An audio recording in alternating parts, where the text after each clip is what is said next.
out in the dark, could be anywhere, but usually a natural setting. Sometimes walking the dogs, I'll see things.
Got it. Welcome to Dogman Teepee Hunting. And if you're listening to this, it's on the Interdimensional Voyagers podcast. Let's get the right camera up. Hope everyone's had a good week. I hope it's been eventful and happy and good. There we go. That's better. Right. We are on. Yep. Let's have a look. Let's have a little look and see. Sean Patterson. Hello.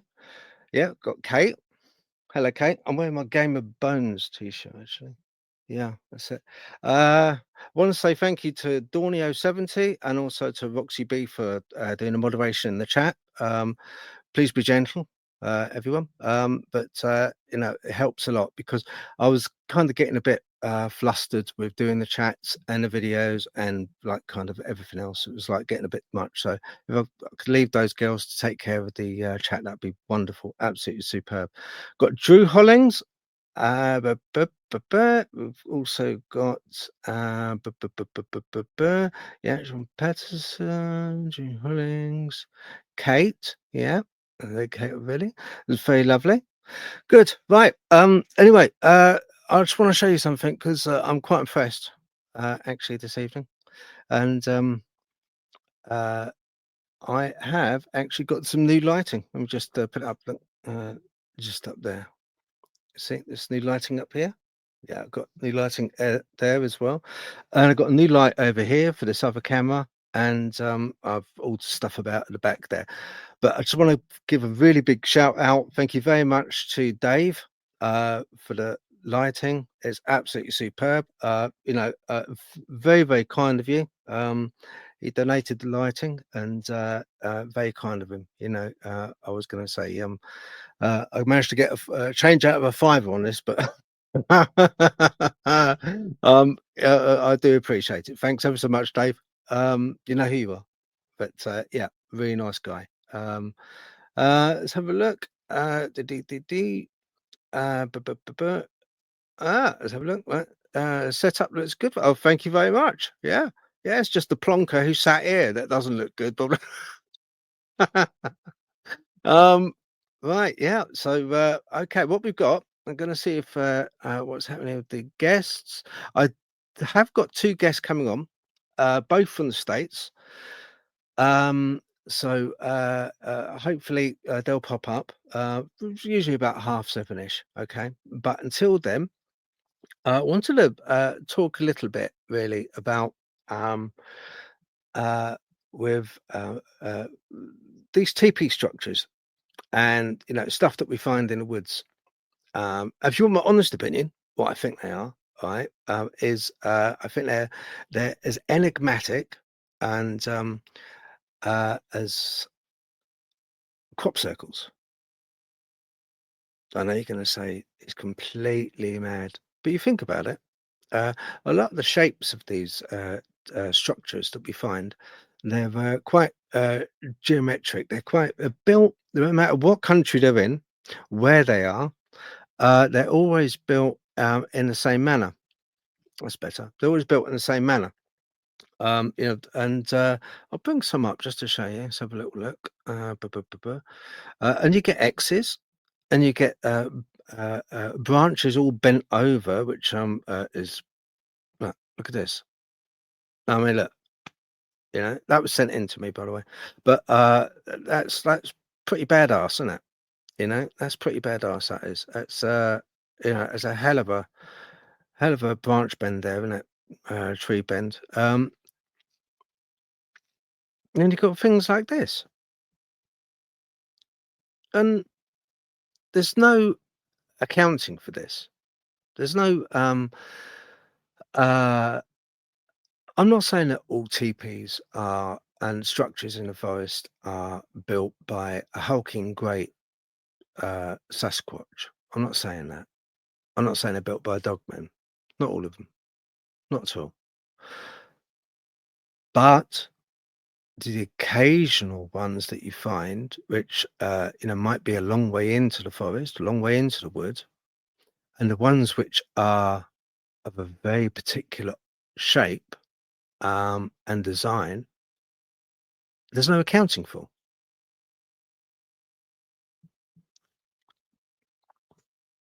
Bushcraft? Well, bushcraft. No, no, because these structures, look at them. Where's the vane cover? Would you want to stay in that overnight? And this is what we're finding. This is not uh, me taking all the ferns off the top. This is not me taking off all the compacted mud and mixed in with the twigs and everything else to make it as waterproof and windproof as possible. I'm not doing that. This is what we're finding all over the world.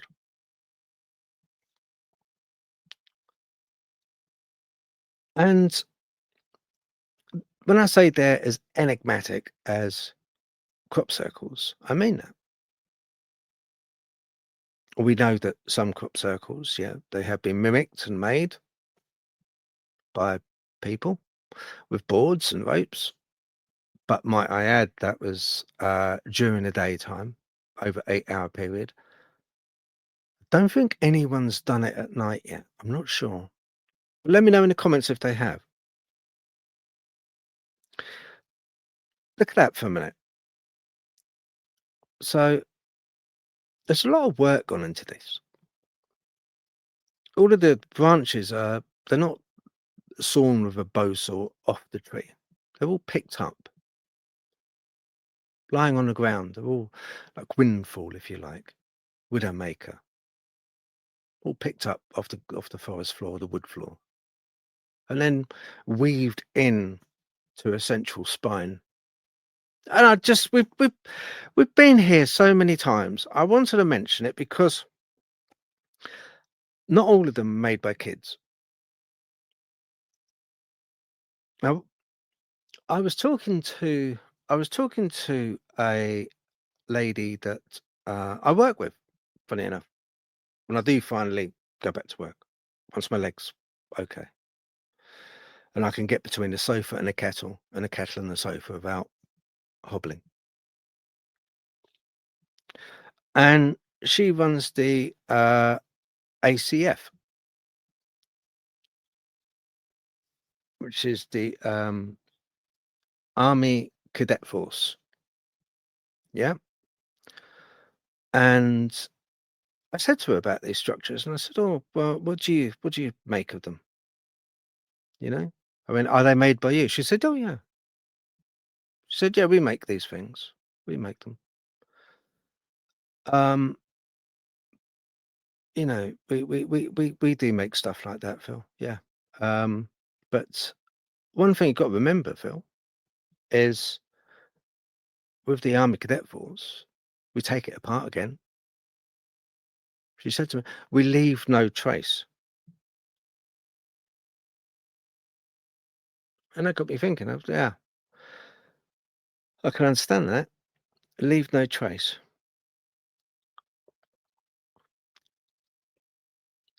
Kind of makes sense, doesn't it? You know, but it's backbreaking work.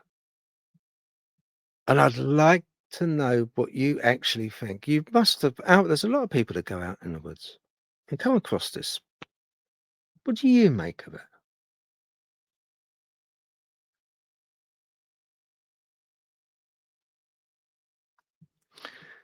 You know, um, I think they're just like crop circles. They're kind of the same design in Canada. They're the same how they're built in the States. I've spoken to people India. I've spoken to people in where else was it the other day? Um, oh, oh yeah, Portugal as well, and they've found these structures. And it's just, when you go into detail about, what they are, you're just like, what the hell, I've got some video to show you of them as well. Um, now I may have, let's have a little look. I may have not put these videos in order, but we'll see. It's one of those suck it and see moments, okay? Oh yeah, okay, I got it now. Right now, no, this is the one. Right. Okay. Yeah. No. No. No. No. Next one's going to be the good one. Right.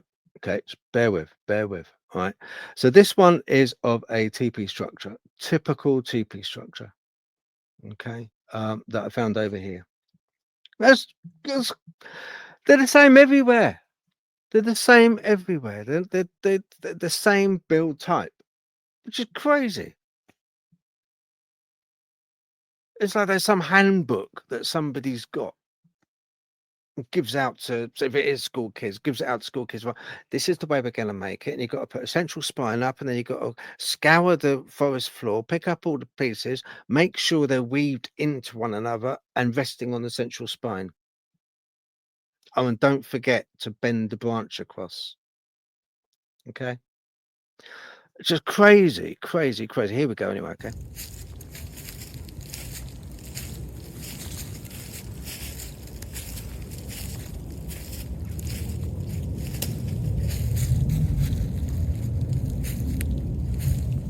And this is typical.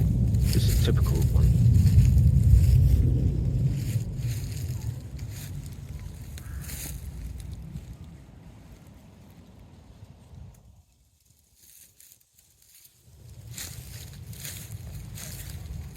There's a lot of work gone into that. There's an awful lot of work gone into that.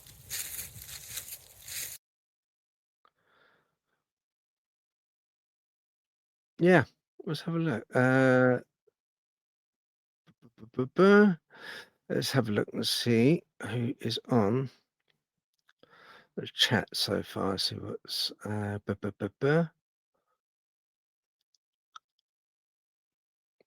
let's have a look. Oh, Andy, hello mate. You're right. Let me just turn the camera around. Facing the other way, otherwise I'm just showing off because of the lighting, really. There we go. Better. Right. Okay. How you doing, Andy? Glad you could make it. Thank you very much. Have a look. Hey, everyone. New here. Been on only once before. Okay. Yeah. Yes. You're the other Jojo. Yes. Hello. Thank you for making it. Ready, steady, retro. Oh my God. Yes. Yeah. How are you doing, girl? The Legend Adults. Hello, film, mum, and all the chat. Film, mum.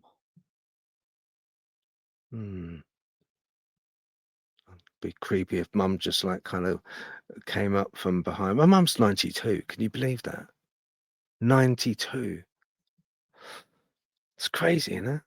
It's like I never thought I'd be like kind of, have a mother that was 92. When she still doesn't feel 92. It's just, crazy, isn't it? How long people live, bless them.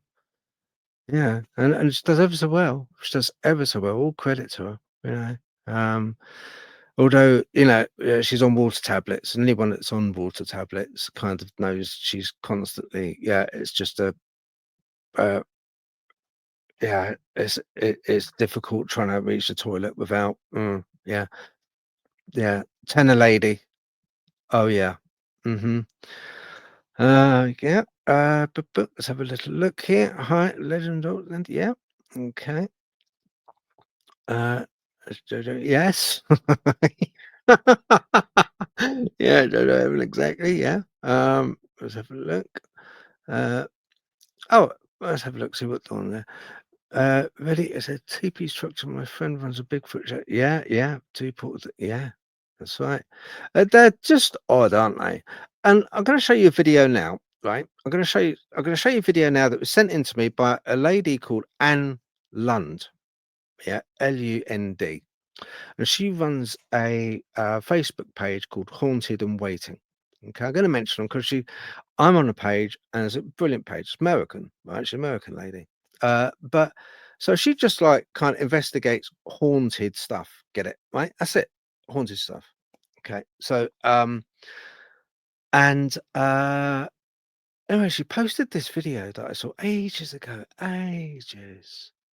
And it kind of took my fancy. I thought, oh my word. Anyway, she was very honest. When you look at her and listen to her when she found this structure in the woods, and remember, she's not a cryptid hunter.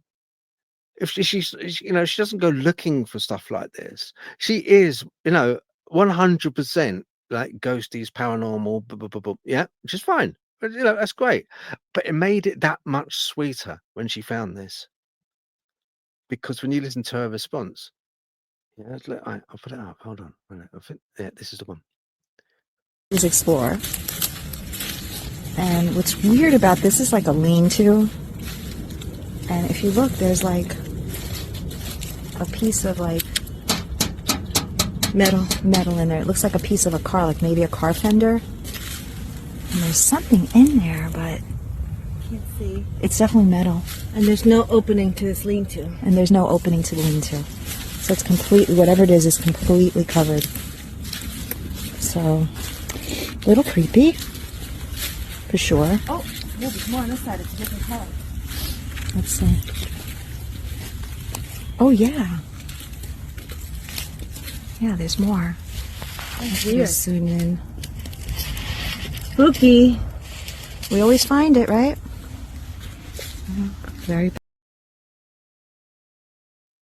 Very bizarre.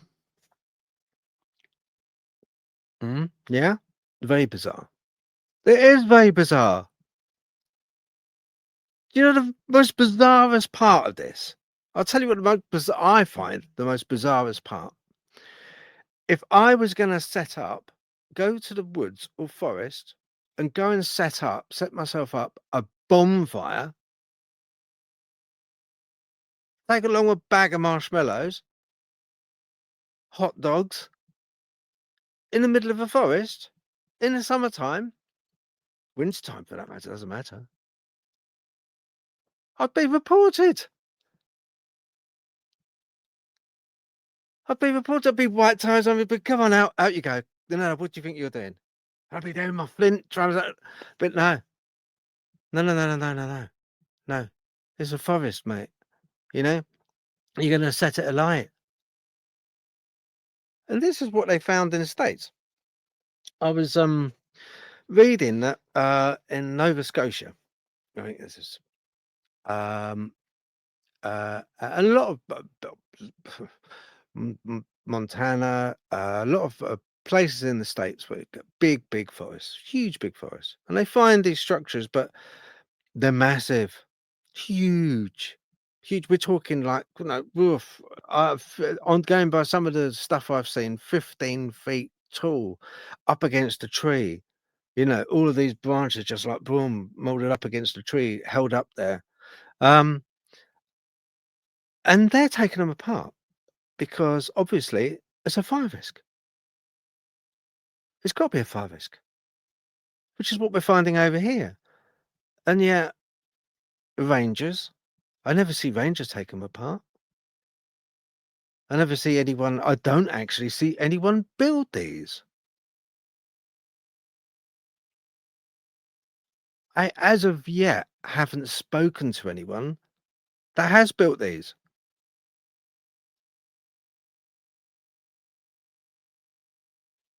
Because my next question would be, why? There's been word that they've been built because they want to dry the wood out. Right? Okay. So after it's dried out, well, then you go back and use the wood. But why dry out the wood takes me back to the pertinent question of it's in the middle of the forest. Do you want to set blaze to the forest? So if you're going to dry the wood out, you're going to dry it out so you can burn it, surely.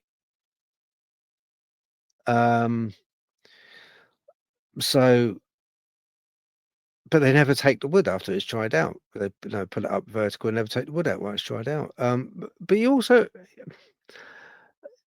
I've heard that they're used as these teepee structures, and I've heard by other groups that they're used as birthing pods for Sasquatch, Bigfoot birthing pods.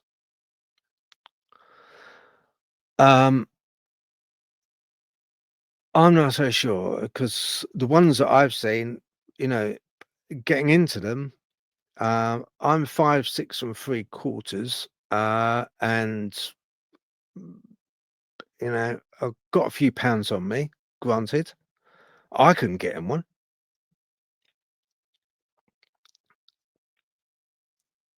So I don't know how a great big hulking Sasquatch would get into one. But anyway, yeah, that's one thing I've been told. Another thing is they've portals, energy. They're to create and harvest energy, earth energies. I'm going to talk, not now, but I'm going to talk about earth energies at some point. But not the earth energies that you think there would be, different earth energies that I've read up on. I was reading an article by a friend of mine. Let's have a look. Ready? Did it? Andy Pence, Santa Fe National Forest. The destruction of these mystery structures is to mitigate the forest fire. Overton says whatever the structure are for, they are dangerous for the park and its visitors. Yeah, of course. Yeah, no, completely right, Andy. Completely right. They are. They're completely. Yeah, you just wouldn't. Why would you go in and purposely collect up loads of branches, loads of wood, put it up against a tree as if, if you're going to set light to it. If somebody did set light to it, it would be horrendous for the forest and for the wildlife. But once again, you don't overhear, you don't see, the rangers taking them apart. Let alone telling people, to not to make them. which I do think that a lot of them are made by people. A lot of them are made by people, probably kids messing around. I don't think it's bushcraft because once again, there's no bushcraft. The whole point is you break your back making it, picking up all the bits, putting it together, but there's never any spud used, which is a tool to deburr the wood. Um, and at the end of the day, there's no protection from the wind, rain, or any other elements at all. There's just no protection with them. So what is the point in making them in the first place if you're like doing it for bushcraft? Just wouldn't be. It's just a bunch of sticks hanging over the top of you, but no protection. Why? What? You know. So I don't get it as bushcraft. I don't think it's that at all. Not a lot of them, yeah, man-made, probably kids, but there's a good few that I've videoed which are not. Let's have a look here. Ah, okay, right. Look at this. Yeah, that's definitely odd. That looks like a lair, underground lair. There's a little hole there. Yeah, it does. You can see it's like a kind of it's a void underneath there. Yeah, you got that under there.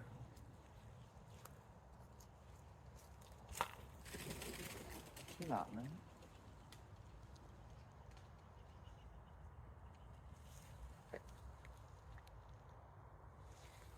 Yeah, that looks quite deep.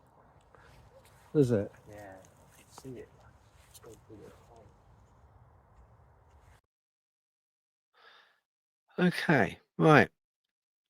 What we had there was I was out one night and there was, as you see, like a square made with branches on the floor, and it looked suspiciously like some kind of lair. And it wasn't until we looked closer that there was a void underneath it. I mean, what a void! Why would there be kind of? So, what I'm saying to you, what I'm saying is, there's a hole. I stuck my stick in it. Tee hee. Yeah. And I didn't go into the middle of the trap, if you like. Don't know what it was. So I didn't know the full depth. But as far as we could ascertain on the edges, it was kind of at least half a walking stick. And walking stick I've got is what, a 3 foot walking stick. So it's a foot and a half at the edge. So I'm presuming it goes deeper. I didn't venture to stand on it to see how deep it went. Because I had it in my mind it was going to be some Indiana Jones kind of booby trap, and I'd just be impaled down the bottom of some pit somewhere in the middle of a forest, and I would have had better days. But very odd. Andy Penn may be marking territory. I think very much so, and I definitely think that some of the X's that you get, and people in the States and over here have mentioned that you get X's where they're kind of trees. And they're ripped up, they're pulled up, and they're turned upside down, and then replanted into the ground upside down. These trees are, and they form like an X. A lot of them, the ones that I've seen, have been the elms. The white elms, those trees. So it's almost kind of a neon sign of an X, huge big thing, because it's been white as well. And you get things also. Let's have a look. See what this one is. Yeah. So another typical one. Look at that. That's just ready for the lighting, isn't it? I mean, why would you? That's not. That's just it doesn't make sense, does it? I'd just like to know what you think it possibly could be. Because I keep finding them, and they keep turning up, and I keep on wondering. The only thing I will tell you, that I have tried with them. I've tried from ghost hunting days using EMF, electromagnetic frequency, see if there's any EMF coming from it. Because I mean, things like microwaves gives out the same EMF frequencies, ultra high radio frequency, if you like. Sometimes you get that, and it should never happen in nature. Should never happen in nature. Okay, you know, you should never have it unless probably earthquake,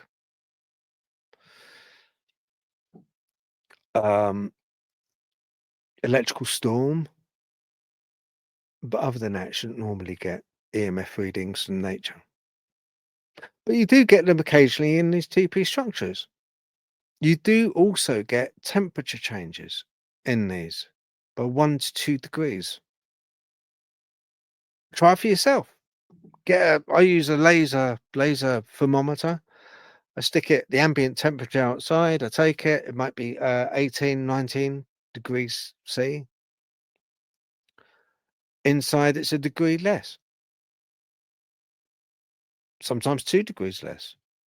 It's always the same. It's always cooler inside. But before we start saying, "Oh, Phil, but it's covered, it's in the shade," a lot of times these things are not exactly covered up, are they? They've just got sticks over the top. There's no weathering to them. They're open to the elements, and yet they're still a degree or two cooler. Which I don't know. Don't know. I find very strange anyway.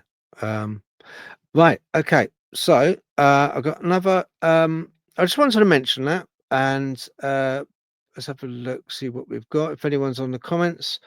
One of the questions I've been asked a few people I've asked a few people but not had any solid answers. Are there specific trees that are targeted? I've noticed a pattern but not found enough to qualify my theory yet.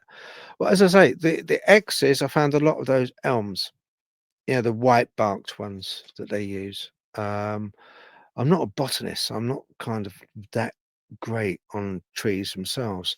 You know, you get branch snaps as well. Phil,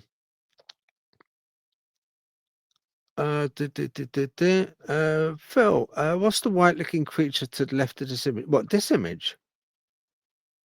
This one?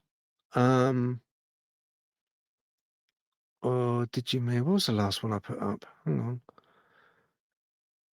Yeah, this one. That one? No. That one? Oh, no. You'll have to let us know. Yeah, you'll have to let us know.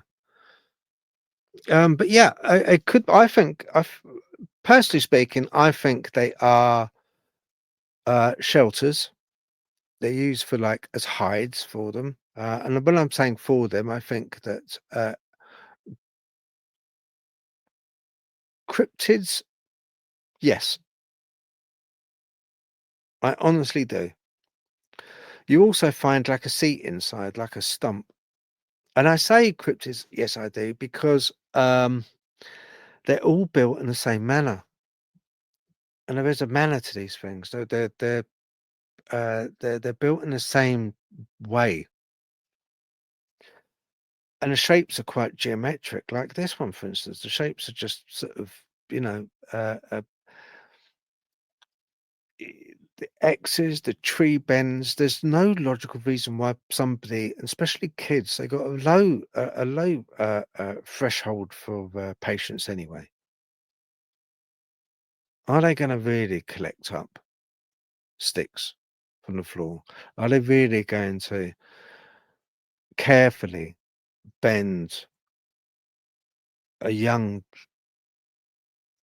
tree like this one we're seeing now on screen as a tree bend? Are they going to carefully do that? Are they going to arrange these branches in such a manner where these X's are formed? I don't think kids are. I don't think kids are. I think what we're looking at there, I think, is like Andy was saying, I think it is almost like a boundary marker. I do. I mean, believe the mountain gorillas do make dens, much the same as we see. They manipulate local branches, they bend them, they weave them in, and they make dens, both in trees and on the floor. Mountain gorillas do. Document it. Google it. Check it out. I did. Hello, Delroy. Thank you for making it. Nice to see you. Let's have a look. See what, really. Birch. All right. Okay. These are trees. Birch, white willow, willow type trees, and trees that have multiple large trunks are more often trees that are hardy enough to recover. Okay. Right. There we go. Yeah. Birch. That's what I was thinking of. Birch. Yeah. Yeah. Okay, right. One last thing: tree snaps. Okay, right. I'm going to show you quite a large, sizable tree snap. Now, get it with tree snaps. Okay. With tree snaps, they're a bit of a thing because that to snap a tree when it's upright, okay, and snap it 5-6 foot high, and it snaps there. And usually these trees are not on the peripheral of a forest. They're not on the edge of a forest where they're battered by winds. They're usually snapped in the middle of a forest where there's a bit of covering. Yeah. So, you kind of like think to yourself, hang on a minute, there's a bit of, I can understand it if I was on the edge of a forest, if it's like next to an open field, yeah, fair enough. But these things are in a wood. They're in the wood. But anyway, yeah. Oh, you'll like this video. Anyway, it'll give you a giggle. It'll give you a giggle. So tree snap there, yeah. Mm-hmm.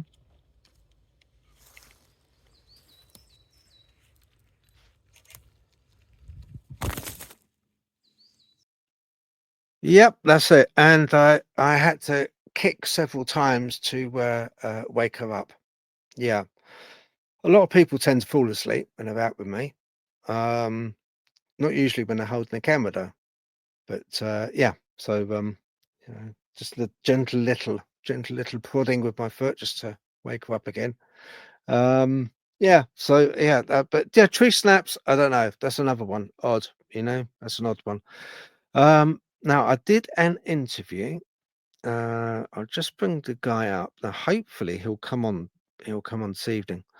His name is Steve, from the States, and the interview is dropping straight after this at 8:30. Okay. Now he's a Native American, and he's a scientist, and a teacher, naturalist, but he teaches kids and stuff of naturalists. So he's it's not some guy off the street. He knows his stuff. He does know his stuff. Interesting interview. And what's most interesting, why I wanted to talk to him, is because of the in-depth study he's done, and he's used his Native American background as a tracker. Yeah. So, yeah, I'll put this up. And Blackfoot, they do believe that there is like a dogman. A lot of them, they don't talk about a certain creature. They won't talk about it because they believe if you talk about it, it will come. Have you spoken to your people about this? There's certain aspects of this I won't talk about. And as a scientist, I look at the scientific aspect component of this, because the next thing is to get them laser scanned and x-rayed. That's what has to happen to these tracks.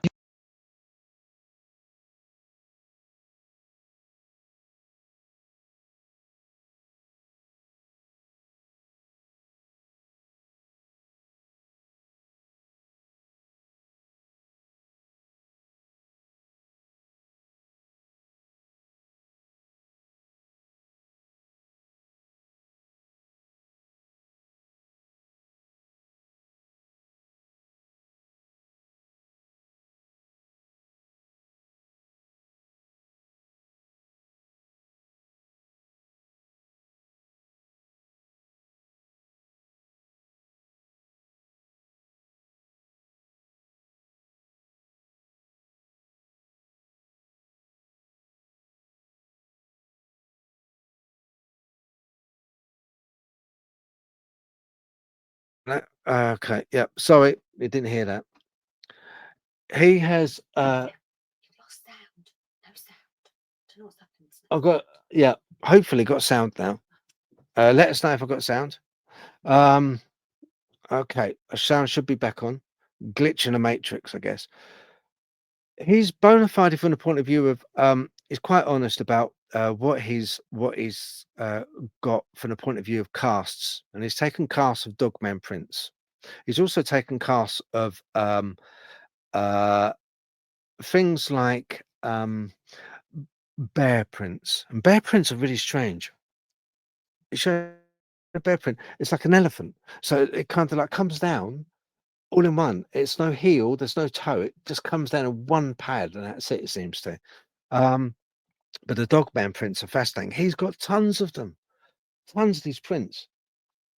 I saw them, brilliant, you know, and really fascinating guy. So yeah, let's have a look. Another one. Heightened awareness, man. Even as a little kid, I want to see one. I want to see one, right? Yeah, yeah. So anyway, be careful what you ask for, because once you see one, I saw Bigfoot. Everybody's gonna put their hand on your head and push you away. But Yeah. you know what? You know, I have to laugh at all these people who are skeptics, because you know what? Show me the costume makers. Yeah, yeah, that's right. So he absolutely 100% with his experience, the Patty film, Patterson Gimlin film of that female Sasquatch, he cited that. He cited it as being absolutely bona fide. He said there's no way, especially in that era, there's no way that you could have you could make a suit that fitted that well to show up every sinew of muscle, and you know the way it moved. He said it was just, yeah. So he was right behind that one. He was right behind that one. And yeah, it's just it's crazy to me, absolutely crazy that you know that interview be dropping 8:30. And it was a really good interview, really good interview. Right, what I've got here is a couple which I didn't read out last week. Okay, and I wanted to read them out because they're really good testimonies. Okay, and then after this, I've got a little bit of paranormal, and a little bit of paranormal is in Ellen's house again. It popped up on my phone only a few days ago, and I was like, "What the hell?" Okay, let's have a look.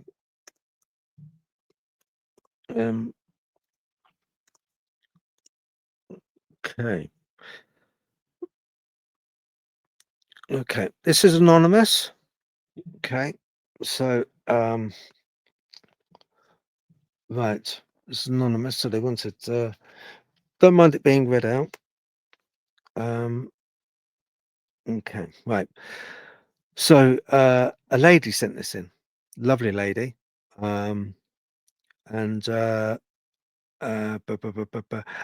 why it came up is because I had a video with a guy called Wade, who is another Native American. Okay. And let's have a look at this one. Another theory is the above are targeted to attract the attention of human target. I also think more pines, silver birch, etc., other easy growers are targeted more for their structures. Yeah. No, I think you're right. And I do think they are boundary, in a way, they're boundary markers.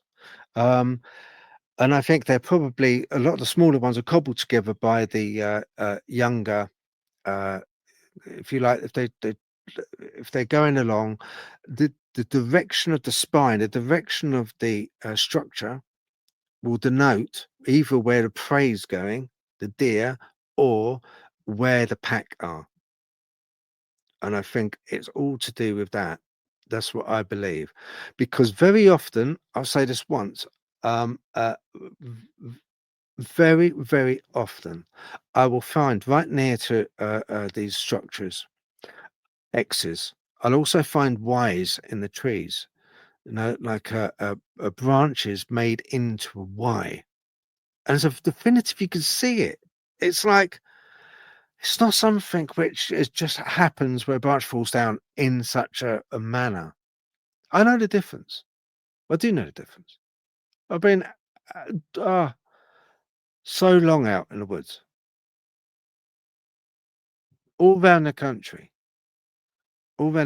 different woods, and they're all basically the same.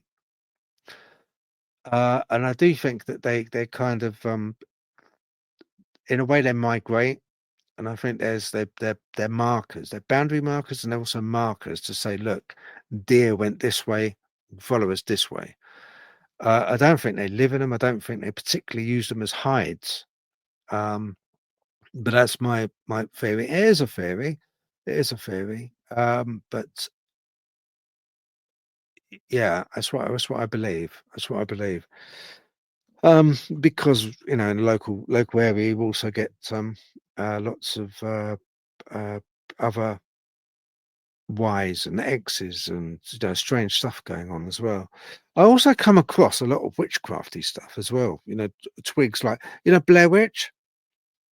The amount of times I know of 4 woods nearby, 4 where there's been sigils, if you like, left, witchcraft sigils, and it's like, really. But that's cool because a lot of times it's for protection as well. They got they got their agenda.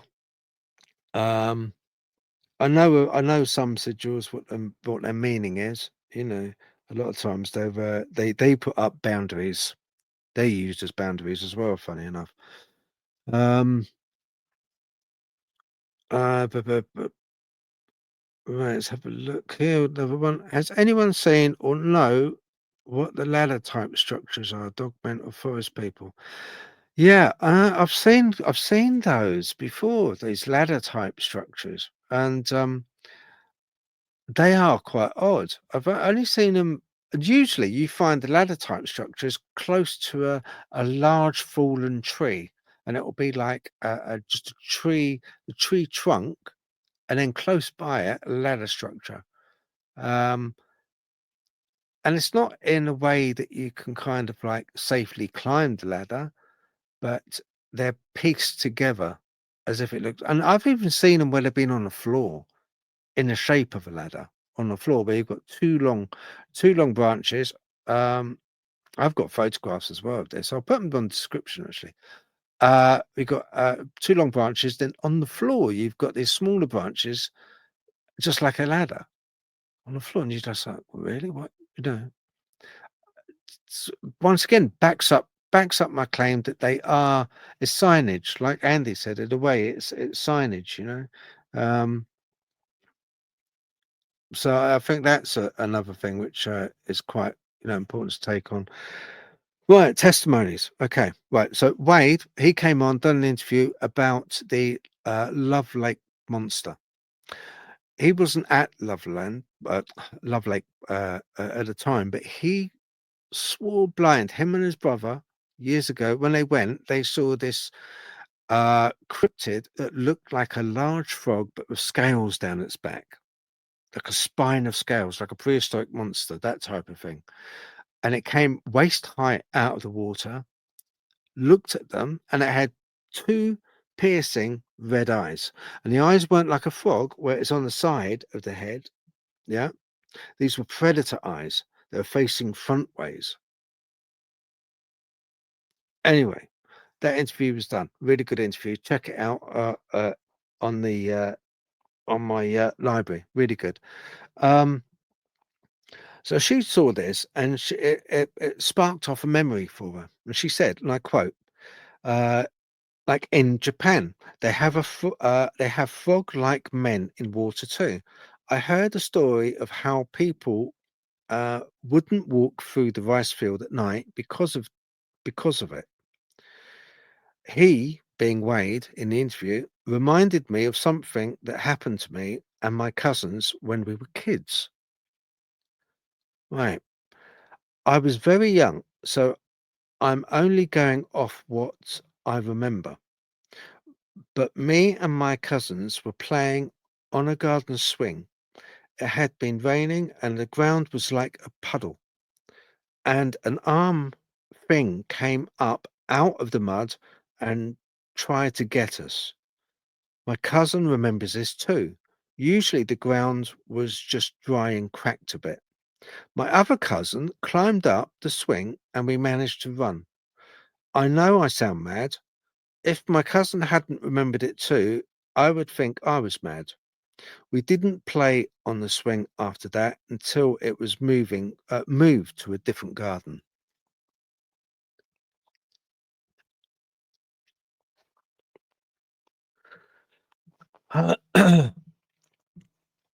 Kids have got imaginations, haven't they?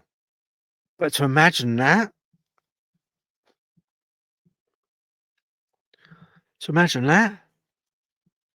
an arm coming out of the mud while you're on a swing, that's like Zombieland, isn't it? That's like, what? I don't blame you not playing on the swing. I wouldn't go anywhere near that swing.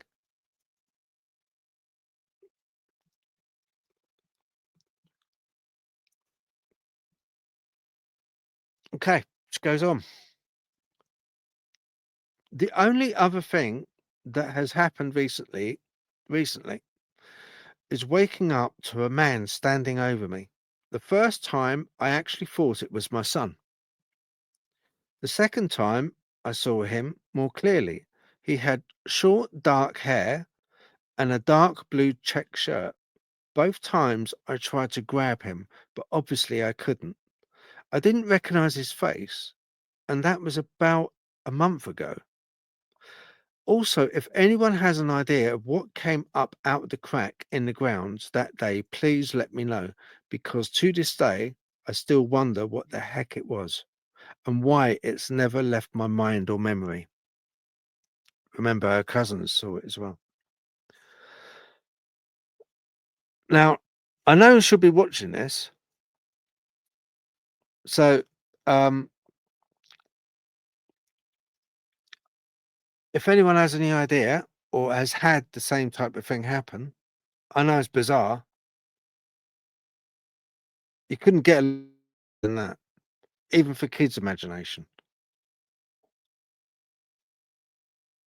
Yeah, so I'm not playing outside actually at the moment. Not because of weather, Mum. No, I'm not. No, it's because that arm came up again.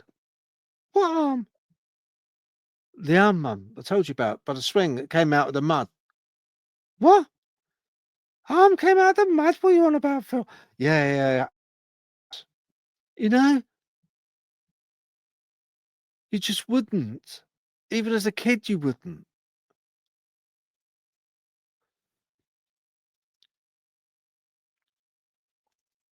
Goes on. I have seen shadow figures all my life, even the flat I live in now. When I first moved in, I would hear someone walking up my hall at 3 in the morning. It was like slippers on a carpet. Lots of things have happened in my life. I just know that there is more than just us here on Earth.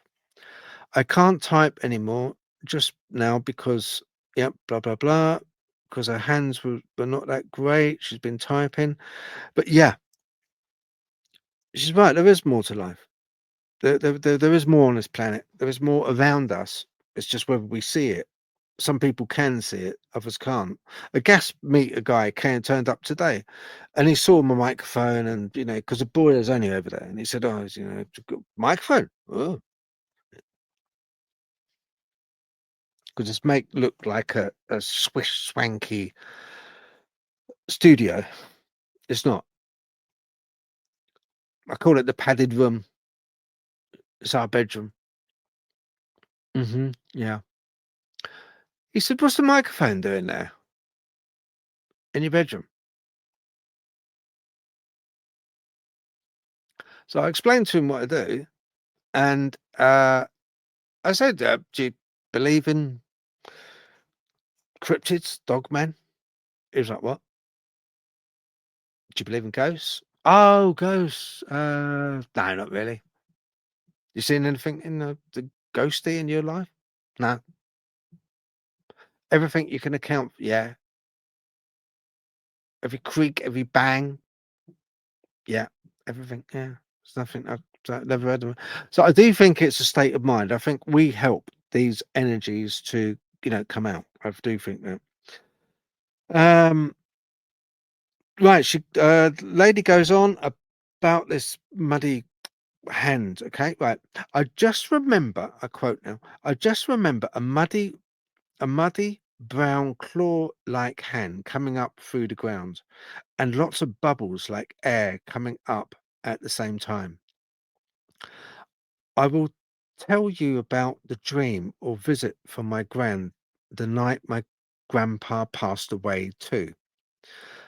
I have a lot of things on the spirit side of my life. Okay, right. Let's just check the all right. Anyone got any? If anyone's got any questions or they want to say anything, all you got to do is just click on the comment, and it will come up on screen. Okay, right. Okay, here we go. My gran passed away with cancer the year before my grandpa passed. In my dream, I walked into her house. I was walking into the toilet, and I said to him, "She's here." He said, "Yes, she is." She then told me to bring him home. I'm waiting for him. I gave her a hug. And woke up. I looked at the time on my phone. It was 5 a.m. I could smell the cream she used to put on her face and feel it on my cheek. 15 minutes later, my mum called to tell me my grandpa had passed away at 5 a.m. The exact time. Oh, the exact same time I woke up. I know it wasn't just a dream.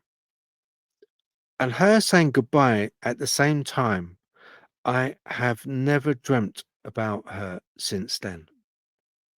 I have lots of spirit things happen in my life, from the shadow that crosses the room in my mum's house, my dog running down the stairs after he passed away, the things that happen in the house I live in now. I just feel we are all connected in some way. Just some people are more open to it than others. Well, that's it. Yeah. She also put, share what I have told you. I don't mind one bit. I am 45 and have no reason to make up stories. I am too old to be doing that. So yeah.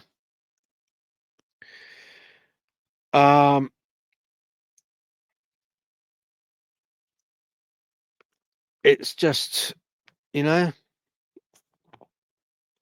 I'm talking about, I remember when I was in Lakenheath, and I was it was a council bungalow.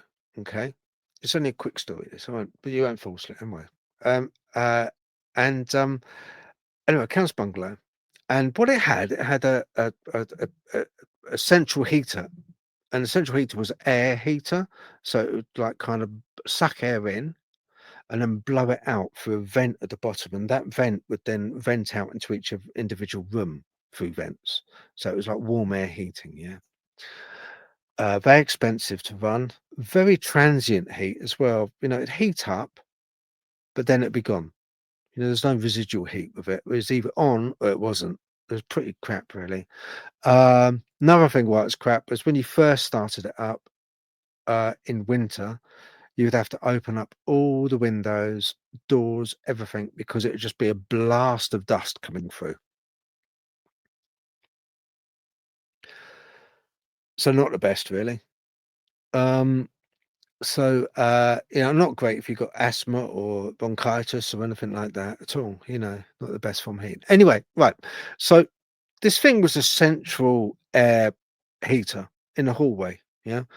And I remember I was there, and I could remember footsteps at night.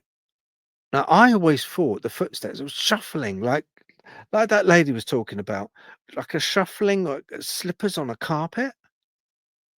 And I had the same thing coming down the hallway of this bungalow.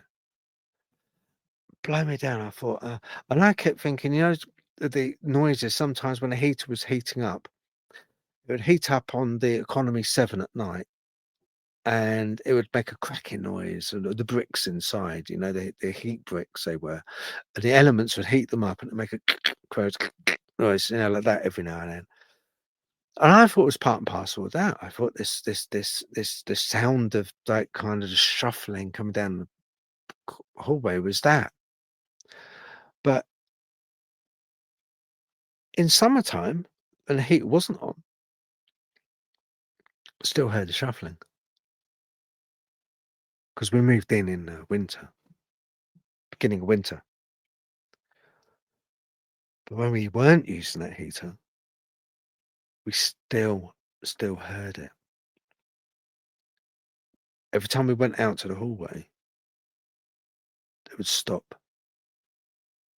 Distinctive shuffling. Very odd. Very, very odd. So yeah, I understand that part very well. There's lots of just really strange stuff. That was the bungalow where I passed out on the toilet, and there was a manifestation of a ghost in another room that someone else witnessed, that I was with at the time. The end of her bed. Swore blind. She didn't believe in any of that.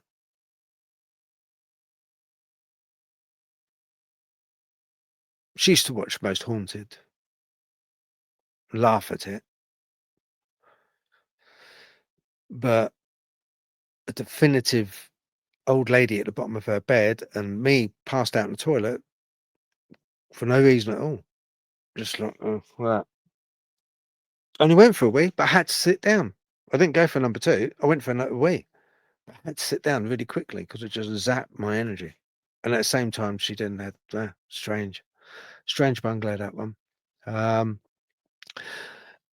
Yeah, but right. I was going to touch upon also. I was going to touch upon the oh, hang on. Was Buddy Study Retro said perfect example of an NPC. Oh, right. Okay. Yeah, Dornio saying talking about NPC. Who we got on here? Oh yeah. Hello, Midwest. Yeah. I forgot to say hi. Midwest Night Watchers, how you doing? Thank you for joining. Right. Also, another thing I was going to mention, and that is briefly, Dogman. Now, we all know the way Dogman looks from the point of AI. I've seen Dogman, actually seen the Type 3 Dogman, 2 of them at a distance, and I know how they kind of look. Pardon me. It wasn't up close, thank goodness. But it struck me as something that I had to mention, really, because when you look at the AI of a Type 3 Dogman with the long claws, the long muzzle, big teeth, everything else that it's got. And I spoke to this in the interview that I'm dropping at 8:30. Okay. And I asked Steve the exact same question, who's a tracker, a Native American tracker of Dogman. I asked him the exact same question. And I said, look, if it's evolution, with evolution, what tends to happen is evolution will accentuate predators. So predatory animals like a shark. A shark will be designed in a manner that is quick, is large, is quick. It also has electro bioessence. Is that the right word? it's able to send out a type of radar, if you like, to see where the next, meal is going to be and whereabouts it is at any one time. And I probably got that word totally wrong, but you know what I mean. It's got inbuilt radar, like dolphins, through evolution. But being with evolution, the same thing happens with eagles, birds. They have talons because they need to pick up prey, whether they be field mice, whether they be anything bigger, if it's a bigger bird of prey. So there's hooked beaks. Because with evolution, they go through a process of adopting and inheriting from their predecessors and honing both physical traits and, to a certain degree, I think as well, memory traits. Tigers exactly the same. These are top predators. And you have to remember also with Darwinism as well. With Darwin, he said that they also predators have to adopt and change, and the prey has to change as well. So whatever the prey is, the prey changes depending on the predator type. A cheetah, very quick. So it chases antelope. Antelopes are super quick. Now, I talk about this because it has a relationship, a symbiosis between predator and prey. And I just thought to myself, look, I know they exist. I've seen them. But when you see the rendition of witness testimony and you see how they're drawn by a witness, how they're described, you think to yourself, if animal evolution has done this, created them, then what prey was it that they were preying upon that honed their body type? Do you see what I'm saying?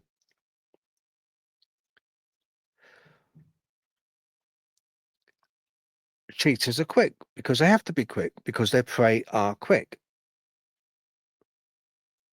Bears, powerful. They have to be powerful because their prey is strong. They have to bring down their prey quickly.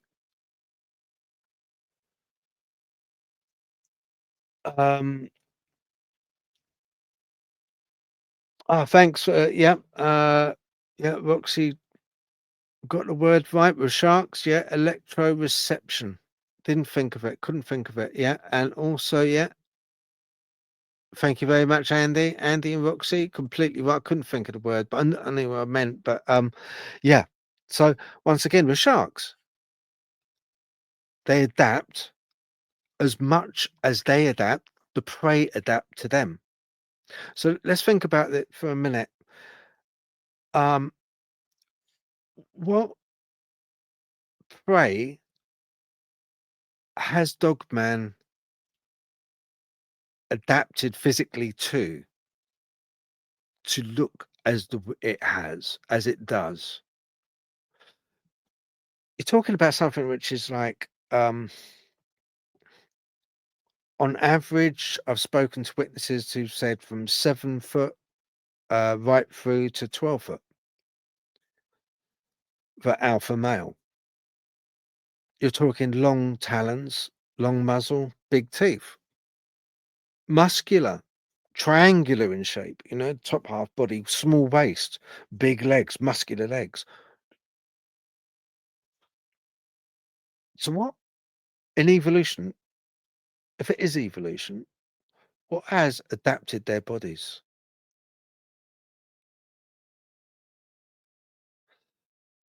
probably wouldn't want to meet it.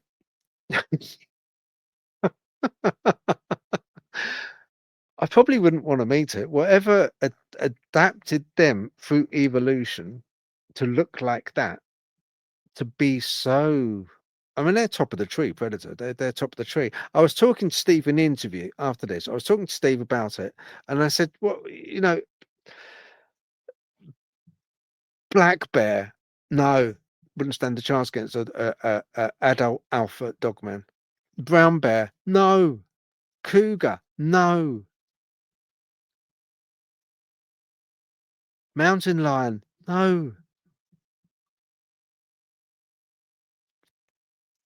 So what is out there for them to look like that? If it's evolution, you know, I'd just like to know your thoughts. What do you think? What's your take on this? What do you think it is? Let's have a look. Uh,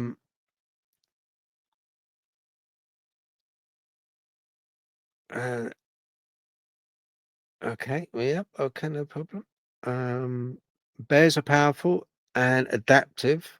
Land, trees, and wood. Yeah, they are. Yeah, they are indeed. But it said it's Sasquatch, like Sasquatch and Dogman. Yeah. Mm. No among species are exclusively insectivores. No, no. They will. They will like. They will opportunistically because you know, especially with things like honey, like bears do. But yeah, they're when you think that, you know, they have to, the bigger a creature is, another thing with Darwin, he said the bigger a creature is, the more obviously it has to consume. So you have to kind of take on board the fact that it has to sustain itself physically on prey that is available within its location. Otherwise, it's going to have to move on and follow that prey. It's going to have to migrate, because otherwise it will just run out of sustenance.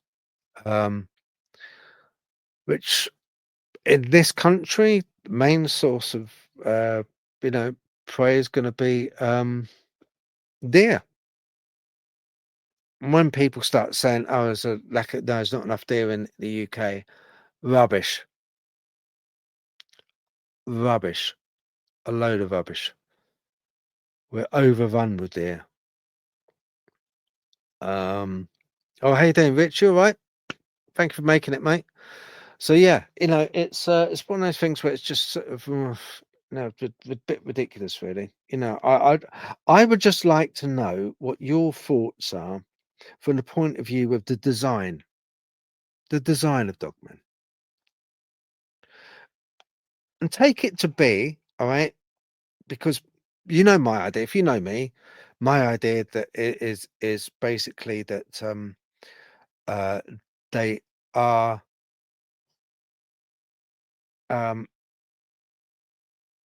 extra dimensional or inter. Oh, what's the word? There's two planes. There's two planes of existence. We're on like a plane of existence, okay? And why we see dogmen and then they disappear is because they're avatars, if you like, and they look at us like we're avatars because they drop into our plane of existence and then they're out again, and yet we think they morph into a tree or they morph and they disappear. In a way they do, but not on our physical plane. You know, we're on this film frame in a film chugging along, But in a way, it's not really chugging along. They're on another frame of film, but it's kind of like it's being pulled. Nothing can go faster than light. Einstein said that, but there's nothing stopping something from pulling gravity towards itself, actually pulling that frame of a film. And as you do, you're disappearing from the next frame of film along, which is us. And we see that entity, we see that Dogman, that Sasquatch disappears there, then gone. But going back to what I said, if it's a physical form, remember what I'm talking about is theory, but if it's a physical form, what honed that physique? What was its prey? Why would it have to have such excruciatingly long talons? Why would it have to have such big teeth? Said Red Riding Hood. There's a lot of truth in fairy tales sometimes, you know. Little Red Riding Hood. There you go. But yeah, so you know, it just kind of bit funny, isn't it? But I am going to show you. Here we go. Right, we have Ready Steady Retro. Yes, I totally agree. Loads of deer and muntjacs. Yep. Also loads of fish. I think carp, perch, the fish humans don't tend to eat. Yeah, no, that's right. Exactly. That's why a lot of times on witness testimony, um, uh, fishermen always tend to get a bad experience. It's like, you know, kind of whatever is there. Oh, no. No. The fish are mine. And you go. Poodle on. Go on, off you go. Go on. That's it. Take the rod. That's it. Bye. Bye. They don't like the fishing. No, they don't. So I think that's you know, that's the thing. There was a guy who was anonymous, and I'd done a video of a testimony that he actually spoke, sent to me as a recording called The Howl, Howl, and he done a one previously as well, which was really good. I made that into a video, and that was talking about when he was younger and he went fishing and came across what he called wood boogers, and the blue whale, largest animal, needs to eat 4 tons of plankton per day. Need to establish it bulk to work out a dietary requirements. Yeah. Well, that's it, isn't it? It's like the faster, the stronger the creature is, the more it has to feast and feed. You know, I mean, the lion, like, kind of absolute takes down a large antelope, and that will be its meal for the next 2, 3, 4 days, sometimes longer, I believe. But it gorges itself, absolutely gorges itself. Is that the same for what we're talking about with Dogman?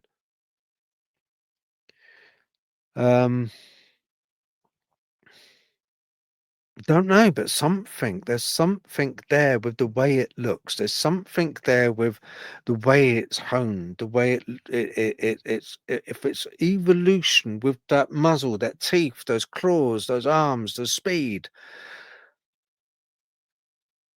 If it is evolution, if it is a physical being, then why has evolution honed it to be such a predatory, top of the tree?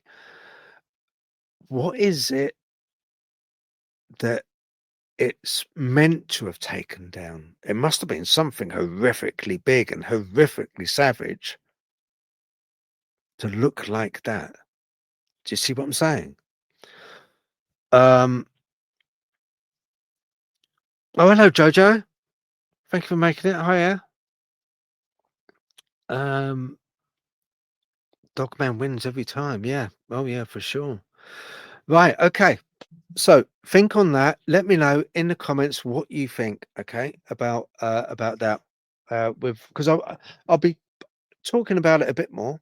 And also, I did pose the exact same question to a very learned gentleman, a scientist, naturalist. Straight after this, 8:30, he'll be on. Okay. On video. I recorded it and I uploaded it at 8:30 on YouTube. So check it out.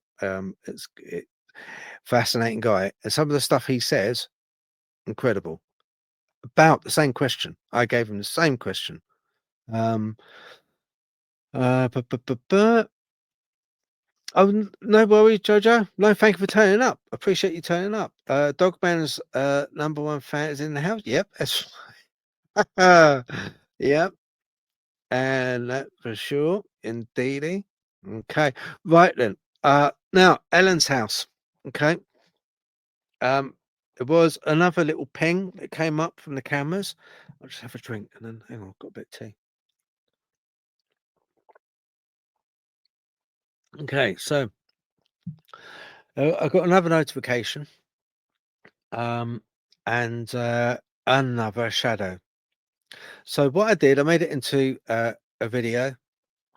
And I done it that way better because otherwise I can edit it in such a way that I can put different filters on, because on the original, when you look, it's really hard to tell. It's enough of a shadow entity to trigger the camera. There's something there. It's not smoke. There is something that triggers the passive infrared detector, as if it's a person. It triggers it.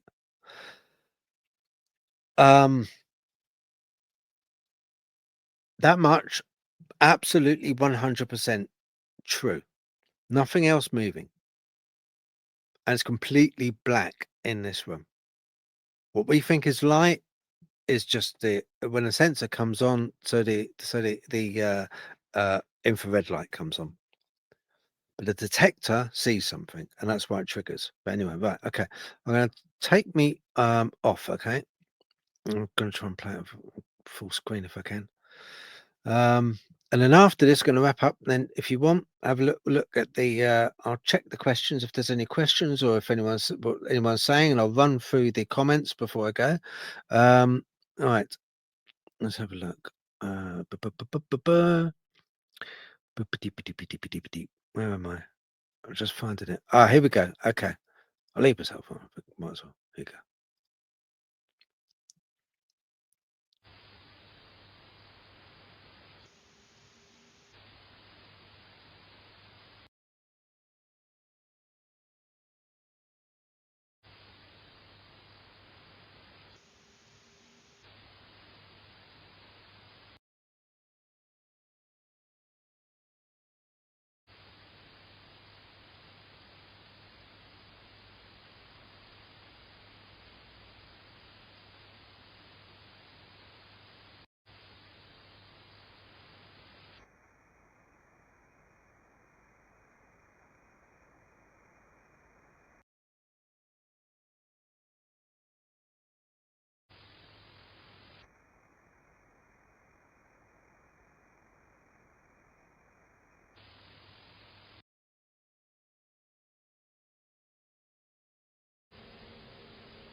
Right.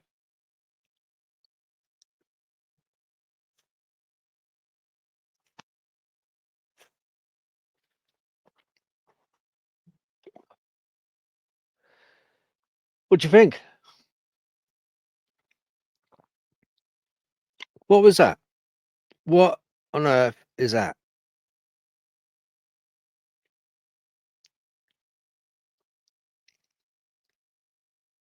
What? I mean, that's just crazy, isn't it? You can understand, and rightly so. That an interesting thing, because Andy is I know clued up guy. PIR sensor is primarily triggered by changes in infrared radiation, which is often associated with heat, which is quite true. Yeah, because and when we talk about radiation, basically it's radiation is a frequency of light. Yeah, all radiation is a varying frequency of light. Yeah, so microwave radiation is a varying frequency of light, basically, in a way. That's why the only thing stopping it, with all those like photons and jumping around inside a microwave, is that mesh.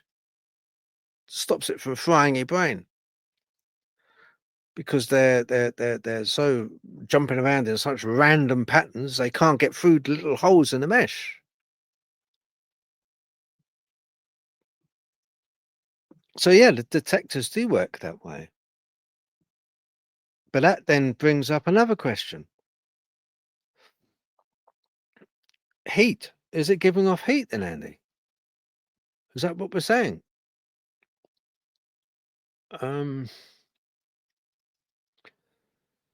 Let's have a look, see what the comments say. Jojo, hi Andy. Easy to see, I think. Yeah. Yeah. That was a big one. That was. Looks like a head and it does. I know. That second one, the first one, if you remember from last week, I just wanted to bring the first one up again because I cleared it up a little bit. I don't use AI. I don't use AI. Not for something as important as that. Because we are talking, you've seen what a lot of people would say a shadow entity. You've seen a shadow entity. I've given you one. A large one. I should rephrase that really. I've shown you a shadow entity, unless you can explain it as anything else. Yeah, that place is really active. As one of the most, I would say, one of the most active domestic residents that I've ever been to myself. Incredible, really incredible.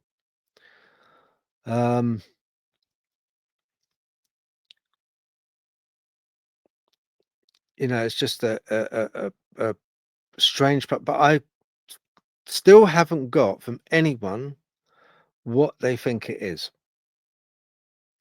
What are these? Are these spirits? Are these spirits? But anyway, look, it's 8:29.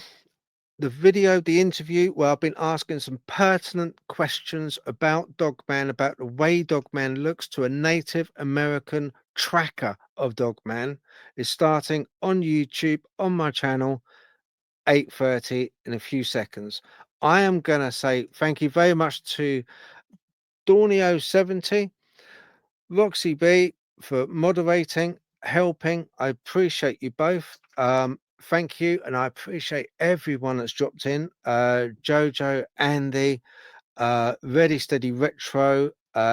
On my word, there was quite a few people here. Let's have a look. There was a West Coast. There we go. Midwest Night Watchers. Delroy, I want to thank you all. Thank you very, very, very much for dropping in, listening to me witter on. Okay. It's only an hour and a half. Maybe I should extend it, but it does go on. But other than that, have a good weekend. Thank you very much. Enjoy your weekend, and I shall see you again next Friday.